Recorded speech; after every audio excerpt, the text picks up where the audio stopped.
Good morning. We have the 12-month NICU follow-up appointment today, and it's time to wake little man up. This is what he is wearing. It's pretty thick on the inside, so he'll definitely be warm. This is what's going in the diaper bag. We have multiple outfits to change into in case he spits up. Diapers, wipes, blankets, his feeding pump, milk, water to make the bottle, the charger for the feeding pump, a bottle, and some toys. So feeding pump, milk, bottled water, and bottle will go in this bag. It's an adaptable book bag from Target. They have the hook up top so we can connect the bag to. They have the hole through the back to run the feeding tubing through. And then we'll use this bag for clothes, diapers, and wipes. This is a room they moved us to after we came from audiology to check his ears. Dad is over there holding Wes because Wes is still asleep. I am filling out paperwork, and they have the mat here so they can put it down and see him sit up, roll, check different milestones. There you go. Right. Has he ever done that? Like push the ball back to you? Mm-mm. So once I get the ball, it's all mine, huh? Kinda, sorta like it.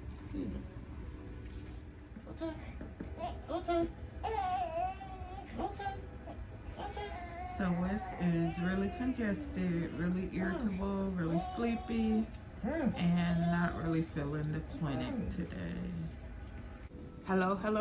So we're back. All right, guys, how y'all doing out there? So y'all went with us today and saw a couple clips at Wes's NICU development appointment today, and yeah, that's what we're here to talk about. So this was his second one. You get one at 6 months, one at 12 months, and they do one at 18 months, but I don't think we're going to do that appointment. We'll touch on that later. So the NICU follow-up clinic is basically for Premature babies. Yeah, premature babies, but they made an exception for Wes just to follow up with him to see if he's meeting his milestones and how he is developing. So at these appointments, they're 6, 12, and 18 months, and they have a PT, OT, doctor, fellow, social worker come in and just see how he's doing with different things. So right now they say that he's functioning at a 5 or 6 month year old. The things that he is doing now, he's able to do now is at a 5 or 6 month year old baby. These clinics, I appreciate them, but I don't think it's fair to the child to, put them in a quick setting and see what they can do. And if they don't do it, then they are Rated low. Yeah, because he was very sleepy today, the whole time. He was very congested today, the whole time. So it's like the stuff that I show y'all on videos or the stuff that he does with his therapist, he won't do none of that today. He won't in the mood. Yeah, so that's the whole purpose of us too, trying to record those after hours, when we're away from the clinics and the doctors, to show them what he does at home. When we showed them on the videos, they're amazed because that's what they're trying to get to interact with him inside of the office. But of course he's sick now, so there's no telling how bad he feels because he's congested, and then he's sleepy because his sleep pattern doesn't change over the last 2 to 3 weeks. Yeah.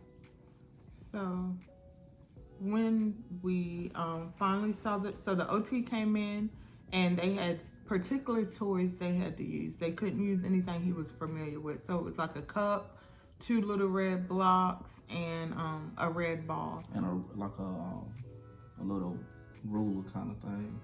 I missed it. Yeah, it was a little white thing. They dangled it down and then they let it zip up. Zip. Oh, I didn't see that. And it was like a red circle with a string on it. Yeah. So these 5 or 6 toys that he's never played with that don't make lights, don't make sound.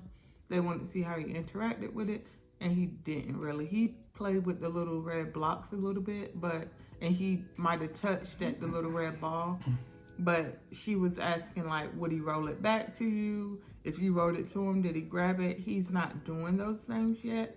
But she also said if he doesn't interact with any of my toys, maybe you could pull out some of yours and see how he does. So she said maybe if you pull out some of your toys, we can see how he does if he doesn't interact with mine. So we did pull out a toy that his dad packed, because I didn't even think about bringing toys. And he did interact with that some, but again, he was sleepy. So after the OT therapist came in, the social worker came in. yeah.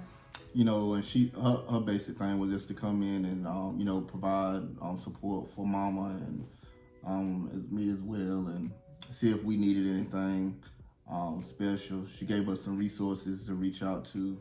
So the social worker was also trying to work on his cognitive skills. What the freak? So the social worker was also trying to work on his cognitive skills. She pulled out a book to see how he responded to it, and he did look at it some. She dropped the ball to see if he would look down at it to try to find it. He did not.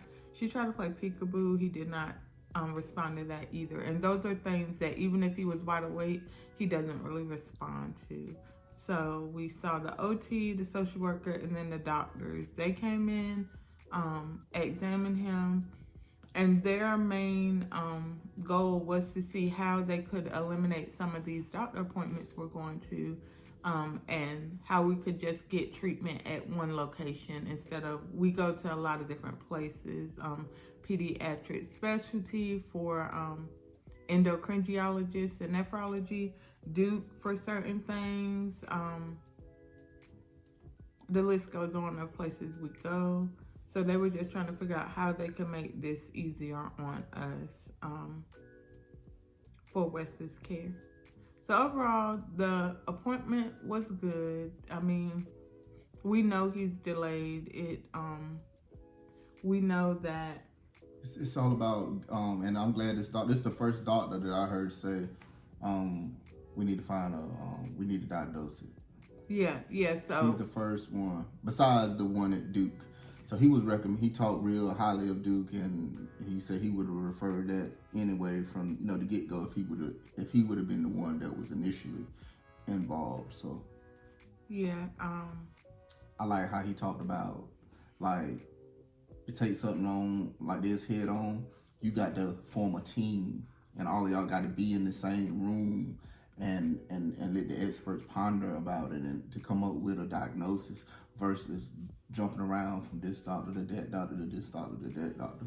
So now it was just reassuring of hearing him say it, somebody that's working for a whole different hospital unit, talk about what should happen. And that's exactly what the Duke doctor said when we seen him, 3 or 4 weeks ago. yeah. He said we need to, you know, have like a board, a West board, where everybody is focused on him and working for the same team, sitting at the same round table. So I like that. So that's our plan in the future, is to get more answers. I always said the first year we were getting acquainted with Wes, learning Wes, spending time with Wes, trying to make up for the time we missed when he was in NICU, and not really chasing a diagnosis. But this year is more about getting an understanding of why and what, and how to find an answer so we'll know how to move forward, the best route for Wes and his care. So yeah, so I think that the appointment was good. Real good. I was satisfied. I like how he was honest. He was like, I don't really see a reason for y'all to come back here. And yeah.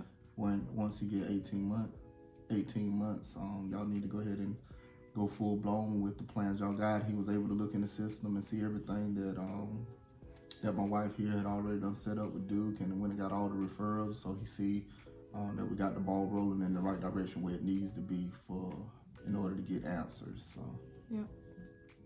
So, and I would say that group of staff that we met today, what's the lady name at the front desk? Miss Jeanette. Miss Jeanette. She was awesome. The other doctor that just started, she just started in January. I guess she's a nurse. She was awesome. The social worker was awesome.